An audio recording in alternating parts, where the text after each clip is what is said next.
নমস্কার বন্ধুরা, ration card নিয়ে প্রশাসন ও সরকারের তরফ থেকে নেওয়া হয়েছে এক চরম পদক্ষেপ। বিশ্বস্ত সূত্রে ও খবরের ভিত্তিতে জানা যাচ্ছে প্রায় 17.5 লক্ষ অযোগ্য রেশন কার্ড বাতিলের প্রক্রিয়া শুরু হয়ে গেছে। গ্রাম থেকে শহর সব জায়গাতেই শুরু হয়েছে রিভেরিফিকেশন প্রক্রিয়া। আপনার অজান্তেই কি আপনার বা আপনার পরিবারের রেশন কার্ড বাতিল হয়ে যেতে পারে।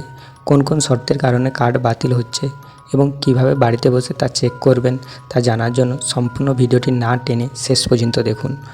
অনেকের মনে প্রশ্ন আসতেই পারে, হঠাৎ কেন সরকার বা খাদ্য দপ্তর এই রেশন কার্ড যাচাইকরণ বা রিভেরিফিকেশন প্রক্রিয়া শুরু করলো। আসলে বছরের পর বছর ধরে এমনই অনেকেই রয়েছেন যারা রেশন কার্ডের সুবিধা পাচ্ছেন, যাদের আর্থিক অবস্থা যথেষ্ট উন্নত। 1995 বা 2000 সালের দিকে যখন তারা রেশন কার্ড বানিয়েছিলেন তখন হয়তো তারা প্রকৃতপক্ষে দুস্থ ছিলেন, কিন্তু বর্তমানে তাদের ভালো উপার্জন রয়েছে, পাকা বাড়ি রয়েছে বা অন্যান্য সুবিধা রয়েছে। সরকারের মূল উদ্দেশ্য হলো যাতে সত্যিকারের অভাবী ও যোগ্য মানুষরাই কেবল বিনামূল্যে বা স্বল্প মূল্যে রেশন পান এবং অযোগ্য বা ভুয়ো সুবিধাভোগীদের এই তালিকা থেকে বাদ দেওয়া যায়। মূলত AAOI, SPHH এবং PHH কার্ড আধিকারিকদের উপর এই যাচাই প্রক্রিয়ার সবচেয়ে বড় প্রভাব পড়ছে। এবার আসুন জেনে নেওয়া যাক ঠিক কী কারণ বা শর্তের কারণে আপনার রেশন কার্ডটি অযোগ্য হিসেবে চিহ্নিত হয়ে বাতিল হয়ে যেতে পারে। নিয়মগুলোকে গ্রাম ও শহর উভয়ভাবেই আমি কিন্তু একসাথে বলছি। প্রথমে আসি আয়ের সীমা বা চাকরি। যদি পরিবারের কোনো সদস্যের মাসিক আয় নির্দিষ্ট সীমার বেশি হয়, অর্থাৎ 10,000 বা 15,000-এর উপরে হয়, তাহলে কিন্তু আপনার কার্ডটি বাতিল হয়ে যেতে পারে।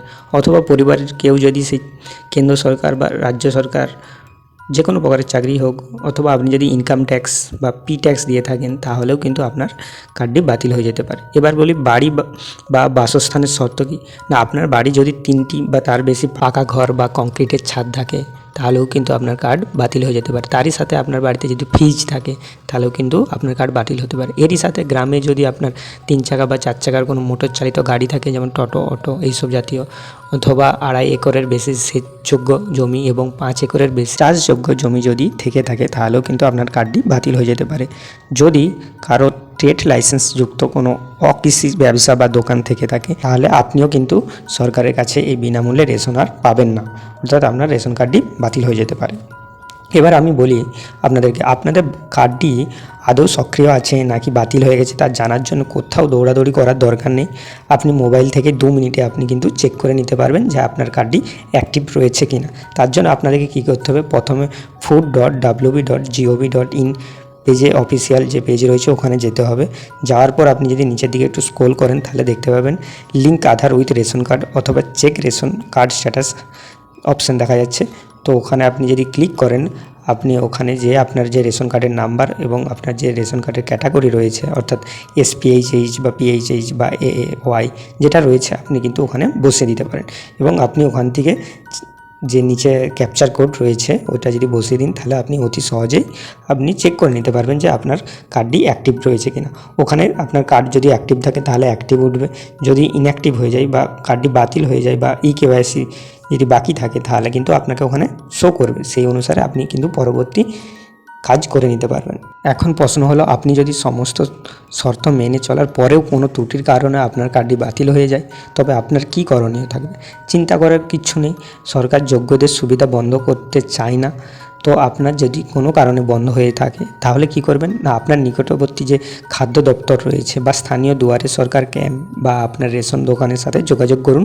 প্রয়োজনীয় নথি যেমন আধার কার্ড, ভোটার কার্ড এবং আপনার আয়ের যে ইনকাম সার্টিফিকেট, এইসব নিয়ে কিন্তু সেখানে যেতে পারেন ও আপনার অতি সহজেই কিন্তু ইনঅ্যাক্টিভ থাকা পরেও কিন্তু আপনার কার্ডটি অ্যাক্টিভ হয়ে যাবে। এই যে নতুন নিয়মগুলো চালু করা হচ্ছে, যেমন বাইক থাকা, ঘরে ফ্রিজ থাকা বা মাসিক 10 থেকে 15,000 টাকা আয়ের কারণে রেশন কার্ড বাতিল করা, এই বিষয়ে আপনার মতামত কী। আজকের দিনে সামান্য 10 থেকে 15,000 টাকা আয় করা বা একটি সাধারণ বাড়িতে ফ্রিজ বা বাইক থাকা কি সত্যি একজন মানুষকে ধনী প্রমাণ করে? আপনার কি মনে হয় নিয়মগুলো আর একটু শিথিল করা উচিত ছিল? নিচে কমেন্টে আপনার মতামত অবশ্যই জানাবেন। ভিডিওটি ভালো লাগলে অবশ্যই একটি লাইক দিন এবং আপনার পরিবার বা বন্ধুদের সতর্ক করতে ভিডিওটি প্রচুর পরিমাণে শেয়ার করুন।